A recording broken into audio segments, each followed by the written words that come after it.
UP में बड़ा प्रशासनिक फेरबदल हुआ है। 23 आईएएस अधिकारियों का तबादला किया गया। गाजियाबाद, प्रयागराज के डीएम भी बदल दिए गए हैं। गौतम बुद्ध नगर समेत 10 जिलों के डीएम बदले गए हैं और किसे कौन सी नई जिम्मेदारी मिली है वो भी आपको बताएंगे। 23 आईएएस अधिकारियों का तबादला किया गया है और साथ ही आपको ये भी जानकारी दे दें कि गाजियाबाद, प्रयागराज के डीएम बदले गए हैं। तो रूटीन तबादले हुए हैं। गौतम बुद्ध नगर समेत 10 जिलों के जो डीएम हैं वो बदले गए हैं। मेघा रूपम होंगी नोएडा की नई डीएम। गाजियाबाद में रविंद्र कुमार मंदर डीएम बनाए गए हैं और गाजियाबाद में वो अपनी जिम्मेदारी संभालेंगे। साथ ही आपको ये जानकारी दे दें कि जो राजेश कुमार हैं वो अयोध्या के मंडलायुक्त नियुक्त किए गए हैं। खबर पर अधिक जानकारी के साथ संवाददाता अविनाश हमारे साथ जुड़ चुके हैं। अविनाश, यहाँ पर बड़ा फेरबदल हुआ है। प्रशासनिक ये जो फेरबदल है किस तरीके से इसे देखा जाए, रूटीन फेरबदल क्या? देखिए, ये पहले से संभावित था और ये रूटीन फेरबदल नहीं है। हालांकि जिस तरीके से 23 जो सीनियर आईएएस अधिकारी हैं जिनका ट्रांसफर किया गया है उसमें सबसे महत्वपूर्ण ये है कि 10 जिलों के जो डीएम हैं यानी कि जिलाधिकारी हैं उनको चेंज किया गया है।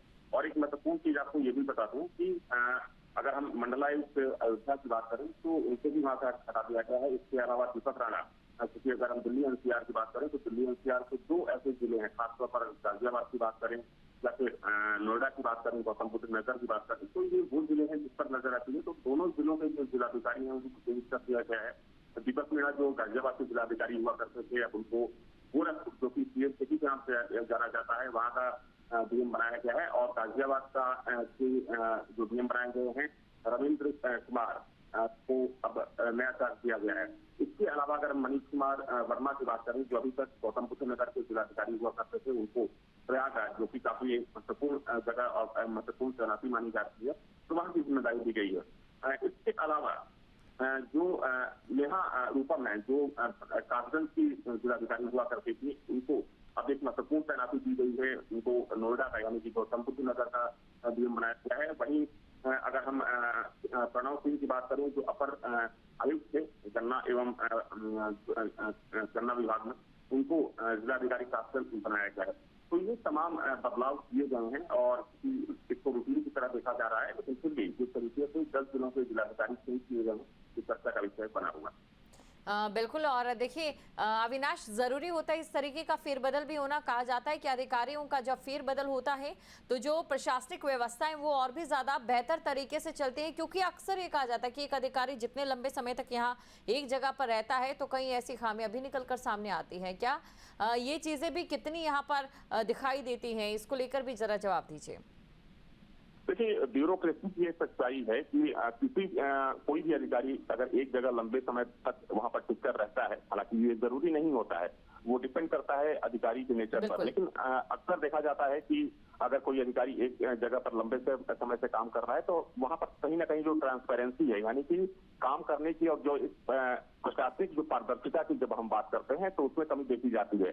और योगी सरकार का एक साफ संदेश है कि जो प्रशासनिक व्यवस्था है उसमें पूरी तरीके से ट्रांसपेरेंसी लाना सरकार की एक बड़ी प्राथमिकता है।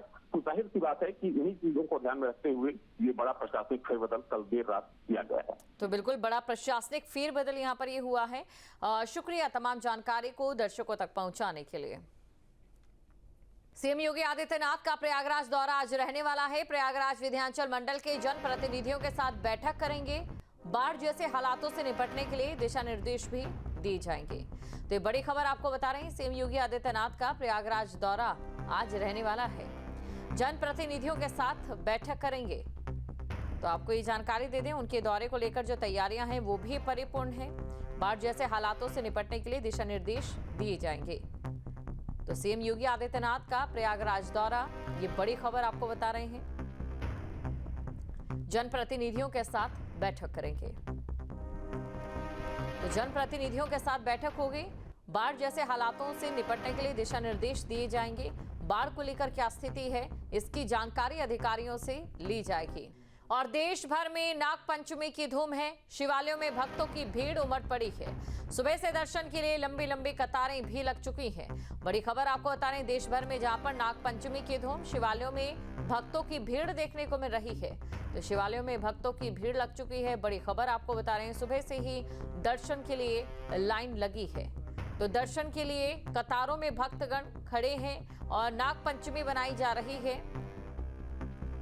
नाग पंचमी की धूम जो है देखी जा रही है। और बात अगर हम अपने सनातन धर्म की करें या मॉडर्न हिंदू कल्चर की करें, तो एक बात साफ है कि तमाम जो प्राणी हैं उनके लिए एक अलग जगह है। और ऐसे में अगर बात नाग की जाए या सांप की जाए, तो उसकी भी मान्यताओं में कहीं ना कहीं जगह मिलती है और उसी को लेकर नाग पंचमी मनाई जाती है। आज भी लोकसभा में ऑपरेशन सिंदूर पर चर्चा होगी।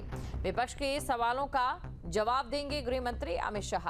तो विपक्ष के सवालों का गृह मंत्री अमित शाह की ओर से जवाब दिया जाएगा। लोकसभा में 12:30 बजे बोलेंगे गृह मंत्री अमित शाह। पीएम मोदी दे सकते हैं विपक्ष के हर सवाल का जवाब। शाम 6 बजे पीएम मोदी दे सकते हैं जवाब। राज्यसभा में ऑपरेशन सिंदूर पर आज से शुरू होगी बहस। तो पीएम मोदी दे सकते हैं विपक्ष के हर सवाल का जवाब। ये बड़ी खबर आपको बता रहे हैं, शाम 6 बजे पीएम मोदी जवाब दे सकते हैं।